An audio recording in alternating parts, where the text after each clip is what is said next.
Hello folks, a warm welcome to my 148th video.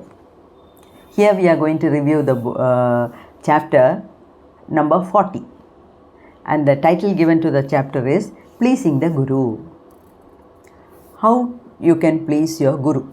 What is the role of Guru? That is what he is discussing here. He has told as many number of times as possible in his book about the importance of a guru in your spiritual progress. Anyway, as a last pranam to his guru, he is dedicating one full chapter on this item, that is your guru, pleasing your guru. See, this is how he starts his chapter. Nobody can attain spiritual perfection without the grace of the Guru.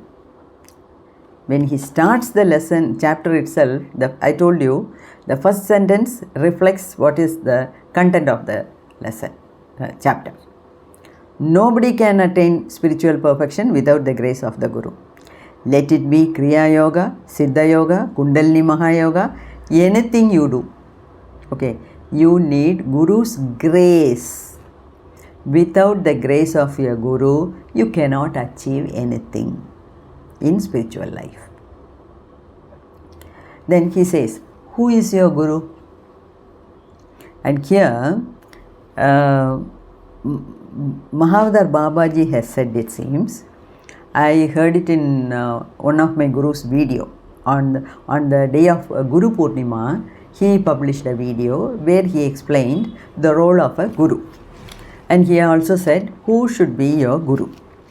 And in that video, my Guru said like this. That is, Babaji has said the following things. That is, don't consider any living human being as your Guru.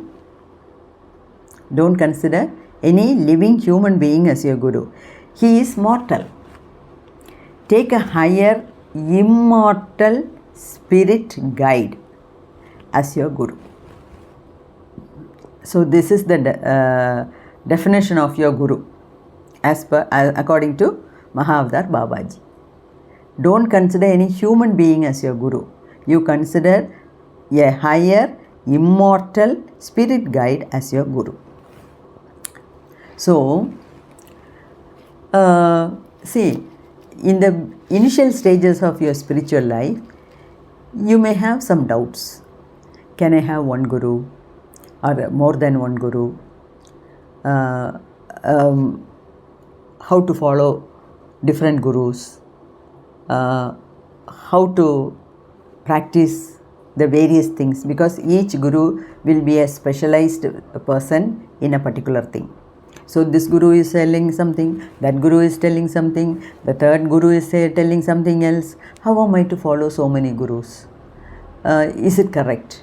Like that, in the initial stages, there will be, when we are in the search mode, when we are in the experimental mode, we may have some doubts.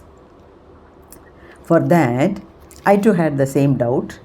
For that, when I got this doubt, see, the doubt how it came means, see, like in 2005-06, like that, when I was in Chennai as a teacher, I had some time for my spiritual sadhanas also, and I followed Mataji Vijayalakshmi Pandaya. She used to take classes, and she conducted 6 levels of meditation. I attended all the 6 levels, and I was practicing. Okay. And with her only, recently I went to Nepal, Kathmandu, Pashupatinath temple, Muktinath temple and other things. But once I became the principal, there was absolutely no time for me to do any puja rituals, do any meditation. I was totally dedicated to my job. 24/7 I was in the office room only, because it demanded so much of work. And after my retirement, I started following Sadguru. I went along with my family. I went to Isha, stayed there for a few days. Then after that, I used to go alone. Whenever he conducts some functions for the public, I used to attend that. Like that. I brought so many books from Isha, read everything. I used to practice all that he taught. Okay. Then after the corona period and after Samyama, he told openly, this is the last stage for you. For you means for people who are in the who are leading a normal life, in the mundane life, materialistic life. If you want to learn something from me beyond Samyama, you should come to the ashram. So I had no idea of going to the ashram and staying. And so I thought, okay, Samyama is the last. And then I was searching in the YouTube. And that was the 2020 was the corona period.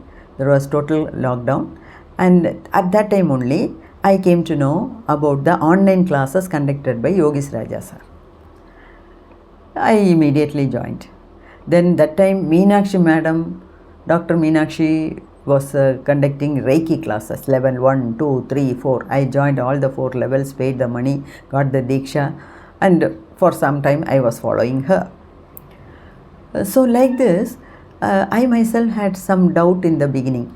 I am following Yogis Raja sir, I am following Meenakshi madam, I am following Sadhguru. Is it correct? Then one day, the day I got the doubt in my mind, I think the next day, I happened to see a video by Sadhguru where he says, okay, you will have lot of doubts regarding the number of gurus you have to follow. It is not the number of gurus. What you practice is important. Then, so he says, a person can have more than one guru. Direct answer. A person can have more than one guru. Say for example, he is telling us in the video. Say for example, now you are following me. Tomorrow you may find some other person. You may find him better. So you may start following him. After some time you come to know that he is not all that good. So you come back to me. I will accept you. Or you can have any number of gurus. So that gave a clarity in my mind.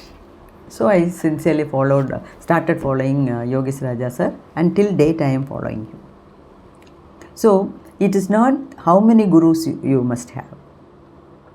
You should be able to understand what they teach, and you should be able to grasp the sadhanas and practice them in your daily life. That's what matters. So who should be your guru? Better consider a higher immortal spirit guide as your guru. Okay. Then you may get a question. Okay, madam, you are talking so much. Who is your guru? See, I have many gurus and I am following all of them. And that's why as a Guru Vandana, I gave some 6 or 7 in the beginning. Some 7 videos were on my gurus only. But now, after listening to Babaji's suggestion, I feel I have taken Mahavadar Babaji as my guru. Plus, having read so much in detail about Muktananda, Swami Muktananda, I am considering him also as my guru, because he has told everything in detail. Threadbare analysis of his experiences we have done by reading his book. Okay, so I consider him also as my guru. Leave alone Bhagavan Nityananda. Even Swami Muktananda is an enlightened person who is enough to help us. Okay, so that is how my story goes. Then, see, Muktananda says, if any Siddha student abuses the word freedom, if he is lazy, not obeying his guru, or finding fault with his guru, or has little faith in his guru, then the Shakti is destroyed after a while. The Shakti is destroyed in the sense Shakti cannot be destroyed. The Shakti goes away from his body. In the sense, Shakti will not leave his body. Shakti will not manifest itself in his body. In whose body? In the person who is not having faith in the Guru, in his Guru. Okay. And Muktananda is giving an example like this. Say suppose the king is always in the palace, but suppose if the king decides to go to, for relaxation, to stay in the middle of the forest, what will happen? He puts the order, or he expresses his wish, and thousands of people start preparing the forest for him. Everything is taken care of, and the king stays there for 10 to 15 days. He relaxes nicely, and then he comes back to his palace. Then what will happen to that place where the Raja stayed for 10 days? That will become a vacant place. Like that, if you do not have the Guru's grace, then your body will become devoid of the Kundalini Shakti. In the sense, Kundalini Shakti will not get destroyed, Kundalini Shakti will not leave our body, it will not be awakened. Because to awaken the Kundalini, you need Guru's grace. And we know what has happened to Muktananda. We don't have to go in search of anybody else. His life, his book is our Bible. Isn't it? Okay. Then, Muktananda says, Jnaneshwar Maharaj says, all your efforts, chanting mantras, sadhanas, yoga, everything will bear fruit only when the time comes for you to receive Guru's grace. Moreover, it depends upon the intensity of your feeling also, vairagya, in continuing with your sadhana. And Muktananda, he narrates a small incident which happened in his ashram. See, in near Mumbai, in Mahabaleshwar, where there is an IIT institution, a student from IIT Mumbai came to his ashram to learn meditation. That fellow was smart, the boy was very smart, and so within 3 days he learnt the technique of meditation, and he was doing the sadhana very well. And on the 3rd day he wanted to go back to his house, but on his way home there was so much of delay because there was very heavy rain. And his mother, she was waiting in his house for a long time, and then she thought, let me meditate. Like that, she decided to meditate, and she sits in meditation for some time. Then in her meditation, her guru appeared, and he said, it seems, Mataji, don't worry, after 12 o'clock, after 25 minutes of 12 o'clock, your son will come to you. Then she was happy. Anyway, nothing has happened to my boy. He is going to come back. That's enough. So she went deep into the meditation. And then she heard somebody knocking the door. She opened the door. She saw her son. And then she looked at the clock. The clock showed 12:25. That is the faith you have in your Guru.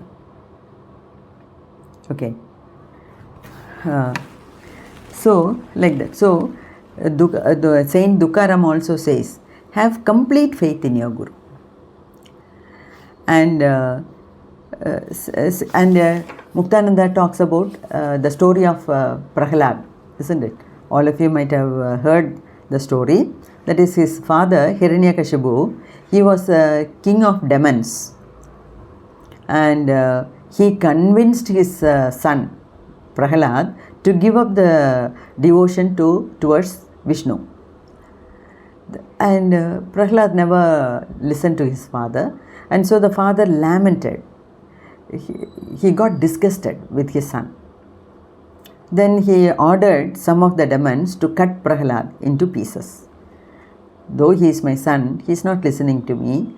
He is doing the things which are not for the demons. He is always thinking of Lord Vishnu, and he is always chanting his name, which I don't like. And so, go, cut my son into pieces and bring. So, the demons are going with the sword in their hands. Then Prahlad, seeing these people, he said, "Oh, you have come to cut me. Okay, the same Lord Vishnu who is in my body, who is in me, is in you. The same Vishnu is in you, the same Vishnu is in the sword. Oh, Narayana, Narayana, Narayana." Like that he went on chanting. He was unperturbed. Then each and every cut in his body changed into a garland around him to protect him.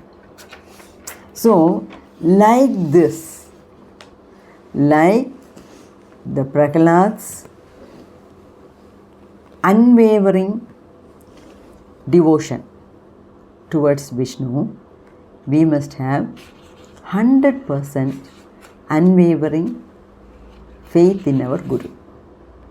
Only then the Guru's grace, only then we will get our Guru's grace, and with that grace only the Kundalini in our body should be awakened. Once the Kundalini is awakened, then she will take care of the rest of the things. She will make you do everything. She will cleanse the 72,000 nadis. She will make you put all the yoga, asana, postures, mudras, bandhas. She will teach you everything. She will show you everything. But before that, you need Guru's grace.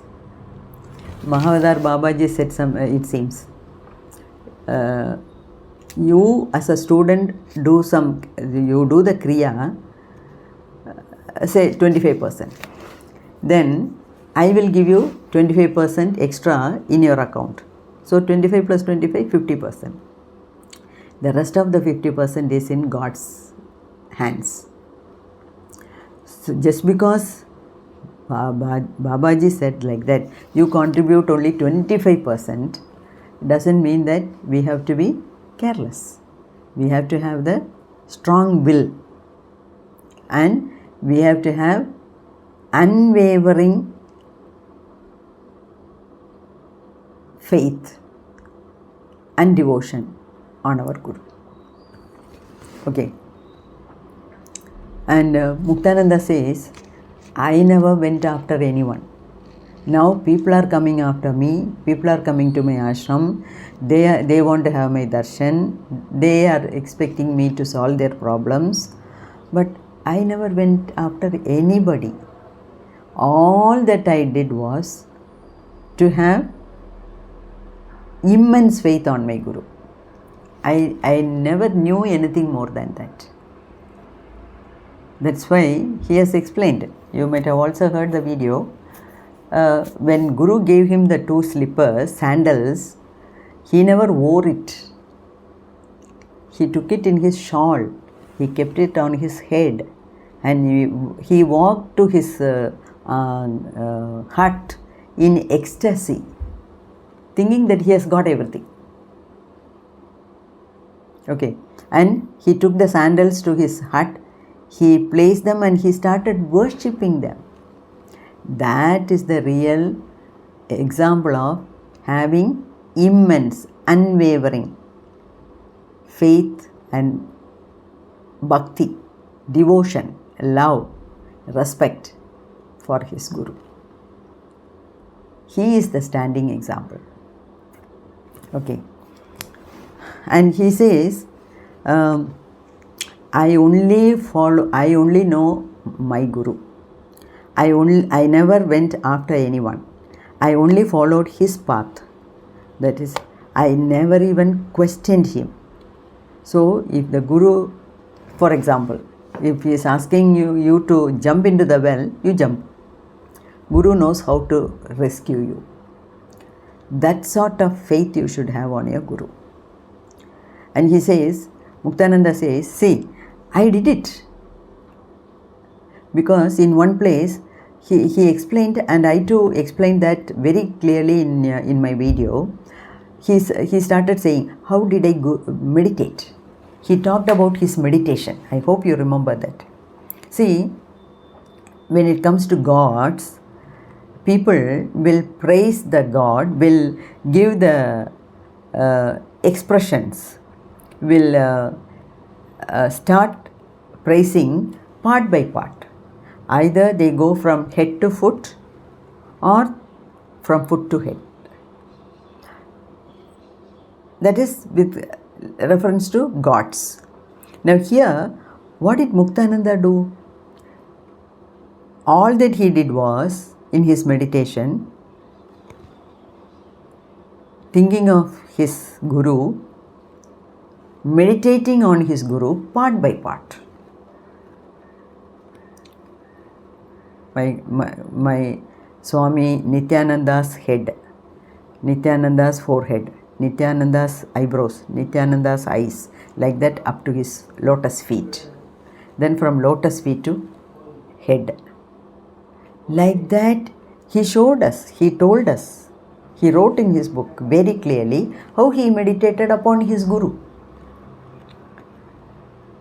He never did Vipassana meditation, he never did Anapana meditation, he never did anything. He didn't know anything about the mudras, he didn't know anything about the bandhas. He didn't know anything, but he knew one thing: how to have 100% faith on his Guru. That his Guru's grace helped him to awaken the Kundalini in him, and then everything happened. Once the Kundalini is awakened, then she will take care of. He will make you dance. She will cleanse all your nadis and she will make you dance and show you the universal dance. Okay. So he says, whether it is Kundalini or Mahashakti or Parashakti or Paramashivan, in whatever way you call, the Kundalini Shakti is present in every student, in every Siddha student's mind and heart. But to awaken that, you need Guru's grace. And all that you have to learn, feel is two things. One is, you are present in the universe, everywhere. Number two, everything that is happening in the world is the play of Chitshakthi. That's all. But I am very happy that I realized it, and by listening to my video, all of you, those who have been following my videos till now, have also understood it 100%. Okay, so theoretically we have 100% knowledge about Mukti, what we should do, what we are supposed to do, what we are not supposed to do, everything we know. So only thing is, what is left is, we should be able to convert the knowledge into wisdom. That is possible only if the Kundalini Shakti decides to show these two feelings from the heart. From the brain, if you think, it is not going to happen. And it should happen automatically. The feeling should come from your Anahata Chakra. And how is that possible? That is possible only with the grace of Guru and Kundalini Shakti, nothing else. Okay. So he says, Tukaram Maharaj says, God dwells in your Guru. He says, Almighty God conceals himself in a human form as Guru. And finally, Swami Muktananda says, how to please your Guru, because that is the title, pleasing your Guru. So he says, okay, I said so much about Guru. I said so much about the unwavering faith you should have on your Guru and the consequences of getting the Guru's grace. You all know it. Then how to please your Guru? He says, the Guru is pleased when the disciple, please listen carefully, the Guru is pleased when the disciple merges with him. When the disciple merges with him and becomes the Guru. You should become the Guru. Okay. That is the only way to show your tribute to your Guru. That is the only way to show your faithfulness, sincerity towards your Guru. Okay. So this is more than enough for us. Okay. So Muktananda has already showed us the way and he taught us what to do and what not to do. Okay. So let us follow him. Let us consider him also. I have already taken him as my Guru. So let your own Guru guide you to reach self-realization. Thank you.